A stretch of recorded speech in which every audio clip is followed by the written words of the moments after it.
Activate Your Introvert, the weekly show to help leaders build performance by understanding introversion.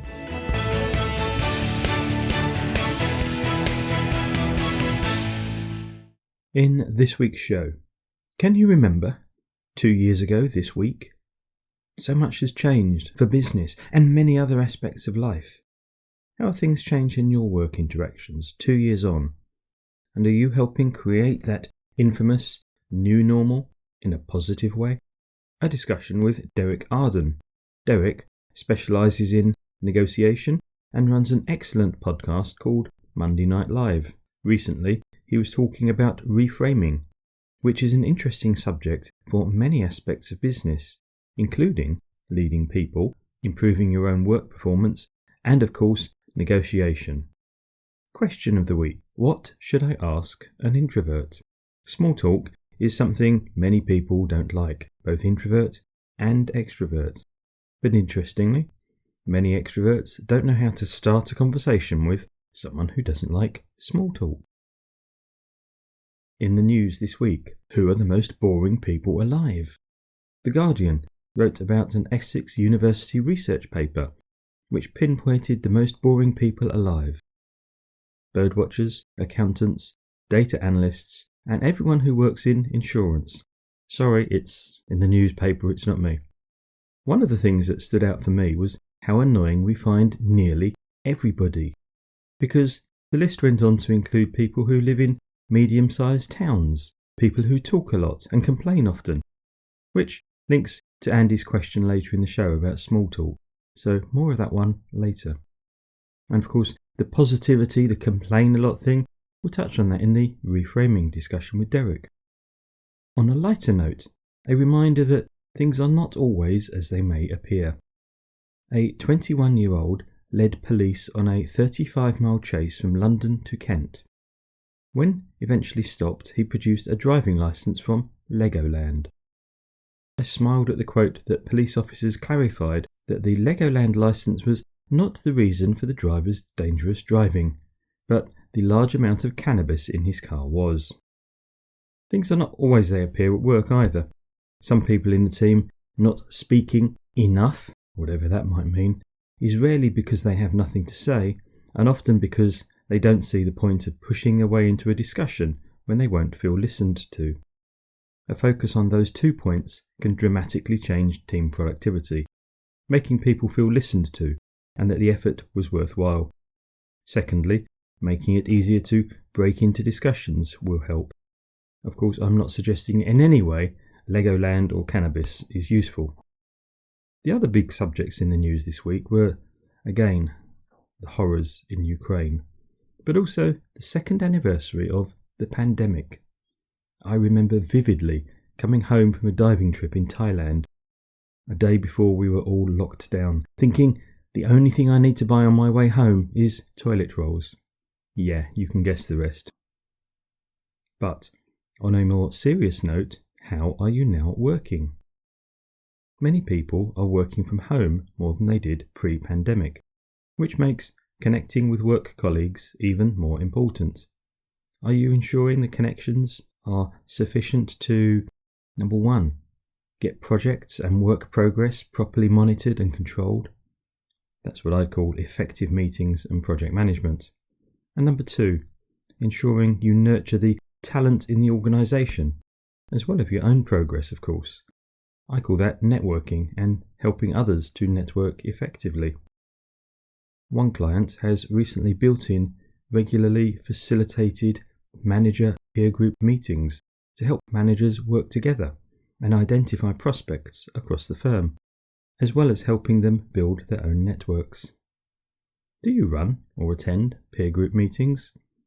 They can be very powerful in many ways, and the task-focused nature of having a small group of people working together on a regular basis can work very well for the quieter members of your team. In many ways, we got used to the quiet of home working, and normal office noise can now feel overstimulating, especially for introverts. According to The Guardian, many people report feeling overstimulated and exhausted after re-entry to the office post-lockdown. That's something to consider when managing your team, and insisting on post-work drinks to boost team morale, because of course that might make it worse, or even split the team, as a couple of leaders I know reported to me recently. Being aware of the issue will help. Perhaps reframing it in your mind will help too. And how's that for a connection to the discussion I had this week with Derek Arden?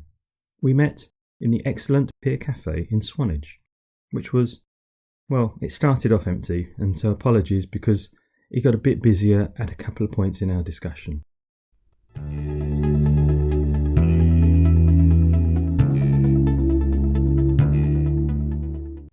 Welcome, Derek. John, great to be here, and thank you for inviting me yet again. Oh, it's brilliant to have great experts on the show. Just before we dive into the subject of negotiation and reframing, are you an introvert? Probably more importantly, in what way do you think that's relevant for business? Well, I think I'm both. I think that word is ambivert, one that can switch from one to the other. A good listener. I've trained myself to be a good listener, which is a trait of an introvert. But also sometimes when you're negotiating, you have to be an extrovert as well. You might have to throw your toys out the pram to get some effect off of people. I don't like going to parties. I'd much rather have a beer on my own. So I guess that puts me into the introvert class. Yeah, we can switch around, and I think that's the important piece, though, because we can all adapt our style. It's just more exhausting. I can go and be way extroverted if I want to, but it will be tiring. Whereas an extrovert could be a lot quieter and could sit on their own, but they'll be more tired as a result. So yeah, I remember I learned that from you, John. I didn't know it before, but introverts get their energy from being on their own, which I certainly do. Whereas extroverts need people, and extroverts annoy me sometimes when they have to get their energy off of me. But in business, I think it's really important to be able to be both and to be able to switch from one to the other. Extroverts I think being able to change your style, yeah, absolutely. Extroverts tend to give too much information away when they're negotiating, so it's probably better to be a bit of an introvert there. That's quite interesting. So just before we go on to that, what got you into negotiating? How many books have you written on the subject now? Well, I got into a very tricky negotiation with one of the biggest, largest retailers in the UK.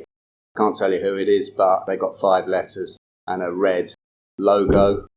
But I got thrown out of their offices in Cheshunt in 5 minutes for not reducing my price on a contract I was negotiating on behalf of Barclays. And I thought I'd better learn some more about this negotiating. I thought I was a pretty good negotiator, but I was in the wrong division. I was in the lower league, so I thought I'd better get myself up to it. So I studied the subject like mad, and now I've written 12 books. My best book is Win-Win, How to Get a Winning Result from Persuasive Negotiation, published by Pearson, which I'm really proud of, John. Brilliant. If you would share one big tip for somebody to negotiate better, what would it be? I think the first thing is to know what you want, goals, which fits into anything in life, and then have a plan, prepare, do your research, and then expect to get it. Ask good questions, listen carefully, and build rapport with the person that you're trying to negotiate with, and that's what Win-Win's all about. I picked up the subject of reframing because you put it into your excellent weekly newsletter as a precursor to your Monday Night Live, which is a brilliant show, by the way, and if you haven't listened to it, people ought to get the details. We'll share them at the end. But what's reframing got to do with negotiating? Well, I'm not a psychologist, John, but I've studied psychology for 30 years. One of the things is that we get negative thoughts. Negative thoughts are a natural phenomenon which protect us from danger. But the trouble is, if you keep having negative thoughts and you don't reframe them into positive ones, hence the word reframing, you'll think life is pretty tough. And to be more positive, we need to put negativity into positivity. The one thing I really learned from one of my mentors was that every problem is an opportunity. When you've got a customer complaining about a service, it's an opportunity to have an interaction with them. And if you're having an interaction with them, you can find out what the problem is, you can solve the problem. And if you solve the problem for someone, you could have a customer for life. Because people don't go around solving problems. When people moan, they tend to be defensive. Whereas if you listen carefully, find out what the issue is. If you've messed up, apologise, give them a little gift to make up for it, and then convert them into a long-term customer. So look at anything that's an issue as an opportunity to take things forward in the future. So it's a way of looking at things positive, same thing, but looking at it from a positive angle rather than a negative angle. Absolutely. Or whatever angles are useful to you at the time. A number of years ago, I always remember Dustman got renamed as waste operatives. Yeah. Is that reframing? Is that kind of a bad example? Or is that just... I think it's a great example because on my railway company, South West Trains, they still call the guards guards. But on Virgin, of course, typical Richard Branson, they call them train managers. Now, doesn't train manager sound better than an old-fashioned guard? So the answer is yes. Does it make any difference to the people? I think it does. Okay. Now we could have a debate about that, and I'm sure people would have different views, like people have different views on most subjects. But I think it does. When I was working with my team in banking, we changed the title of bank manager to relationship director. Now, we didn't pay people anymore. We called them relationship directors, and they went around with their heads up high a bit more. I suppose what that's done is it's immediately reframed. It's made them think about relationships far more than being a bank manager. The word director makes them feel more important. What were they directing? Well, they were directing the account management. That's what they were directing. They weren't, a director of the business. So two bits of reframing in one example. Yeah, it did make a massive difference. And the clients liked it. The clients thought they were more important. Okay.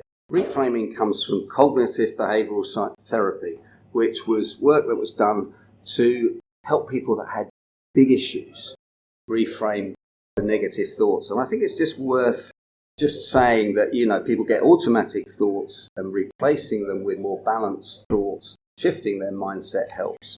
Rather than saying you're tired, say you're recharging. Rather than saying you're stuck, say you're rebooting. Rather than say you're stressed, say you're chilling. Rather than saying you're feeling bad, say you're recovering. Now what this does, it changes the way we're thinking in our own mind. I just encourage people to try it and see how it happens. I've got a few more examples here. Rather than saying you've got a problem, say you've got a project that you're working on. Or even come back to your classic one, an opportunity. Because it is the same thing, I suppose, isn't it? It's an opportunity for me to solve something. It's an opportunity for me to get around something. It's an opportunity to change things completely. Many businesses struggled with COVID, but many others changed their model slightly and are doing incredibly well and won't go back to the old way of doing things. Absolutely. And I know with you, John, you started your podcast during COVID, which was an opportunity to think about how you could reframe your business. A couple of others I've got here. Annoying, saying they're annoying me. Well, they're a challenging person. Challenge is a positive reframe. I'm struggling to remember. I'm searching for the answer in my mind because... Take away the phrase struggling because that's almost becomes a limiting belief. As soon as you've got a negative word, think it through, see how you can put it into a positive word. And that changes the neurons in your brain. I'm concerned about something. I'm testing it. Don't like it. I'm acquiring a taste. But the best one I heard, and it was an article written in the Harvard Business Magazine a number of years ago, was if you say you're anxious, say you're excited. Now, I'm an open-minded skeptic, as you know, so I tested this. And we all get anxious. Just before going on stage. All speakers, even the best, have some kind of anxiety before going on stage. If they don't, John, they're not doing their job properly. Absolutely. Yeah, you need to tense up, you need to be up for it, whatever language we use. But what we've just done, even in this discussion, anxiety is a positive thing. Yeah, you've got to be up for it, you've got to be ready, you've got to tense up a little bit and then release. They're the reframes, but there's so many different reframes. As we walked over here to the Pier Cafe, I see that the mist came down. But, often mist at the seaside's a heat mist. The sun's going to come out. So, really quickly, reframing in one sentence. Well, changing a negative to a positive. That's the first thing. Recognise the negative. Secondly, it will affect you. It will affect your state and it will affect your mindset. When we've got a positive mindset using positive language, it's much more effective to the brain and it will give you a better quality of life if you change your mindset. So, an introvert sometimes sees things negatively. What kind of tip might you offer an introvert when it comes to reframing? I think to write it down. So write down the negative in your notebook, and we all know to keep a notebook with us at all times because we note things down when we get these thoughts. Write it down and then look at it back and say, how could I have reframed that into something more positive? I like that. How about the other way? Perhaps I'm an extroverted business leader and I've got some introverts, some of those quiet people in my team. Well, first of all, extroverts tend to think other people are extroverts as well, so they don't think that introverts are normal people. They think they need to come out, speak up, etc. Really, they don't understand them a bit better and listen to some more of your podcasts and your work, so they need to take time out as well, perhaps, and not be so upfront. So they just need to calm themselves down, think it through, and realise that their audience, the people that work for them, aren't always as extroverts. So in terms of introversion, the reframing thing about realising the strengths of introverts. Yeah, and of course you've just come up with another reframe there. You probably didn't know you did it. When we're talking about weaknesses, what's the opposite? How do we change a weakness into a strength? Because often weaknesses are strengths. If you think about it, introverts are quiet and they listen. Fantastic skill for negotiators, for salespeople, for anybody that wants to get under the skin of somebody else. The most important thing is to listen to them. Fabulous. Derek, I've really enjoyed our conversation. Thank you. Thank you, John. I'm sure that some of the listeners will want to get back in touch with you. What's the best way for them to do that? Is to email me at derek@derekarden.co.uk, but these days LinkedIn's better. Okay. LinkedIn seems to work And much if they better. want to hear about your Monday night show, Monday Night Live, is that an email or is that... Again, email me because it is live. It is by invitation. I will invite people, but that is just a security issue that I have. But it will be on YouTube and the Negotiators Podcast. That's www.negotiatorspodcast. A few days after we've done the live So they can always, even if they don't join in live, they can watch it later. Absolutely. Brilliant. Thank you so much for your time.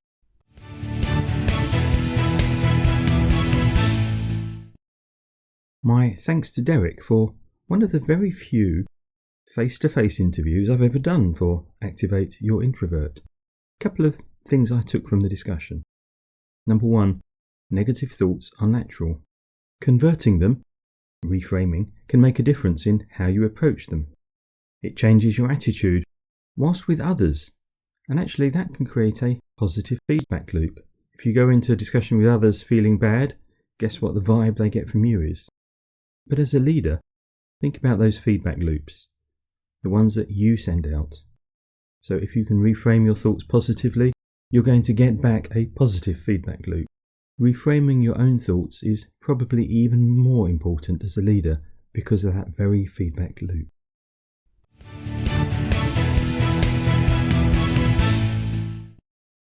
What would you like to know about introversion in business? This week's question comes from Andy, who asked, "What should I ask an introvert?" It was a great question, aimed at those who may struggle and worry about linking some people into small talk. Small talk is something many people don't like, both introvert and extrovert. But interestingly, many extroverts don't know how to start a conversation with somebody who doesn't like small talk. Small talk is important. It's a conversational lubricant. It opens trust enough to move on to big talk. So here's a couple of thoughts. Number one, focus on being interested, not interesting. Number two, be positive. Number three, ask simple questions that help the other person talk about what's important to them. Don't worry about speaking more. Focus on questions to open the conversation in the way you want. Don't speak more effectively. Number five, be prepared to share, briefly, what's important to you. Number six, be ready to move the conversation on to the more important pieces that you want to talk about. And in that way, at least you then get an interesting conversation. But finally, it's not just about introverts versus extroverts. Research from King's College shows that for all male meetings, small talk is 82% of time. For all female meetings, it's 76% of time. Now, I'm not sure what that says, but it suggests to me that we all need to be better at moving on from the right amount of trust-building small talk to the real talk, whatever that might be. So try picking work-related topics that the other person is interested in, starting with a shallow kind of question around it and asking more probing questions to deepen and move to business. You might also open up about a work issue you're working on. Get their views. I'd love to know your views on small talk. There's a link on the sleeve notes for this episode to a short survey about small talk, including how you move it on, and I'll share the results here. I'm John Baker. Thank you for listening. I hope you found it useful.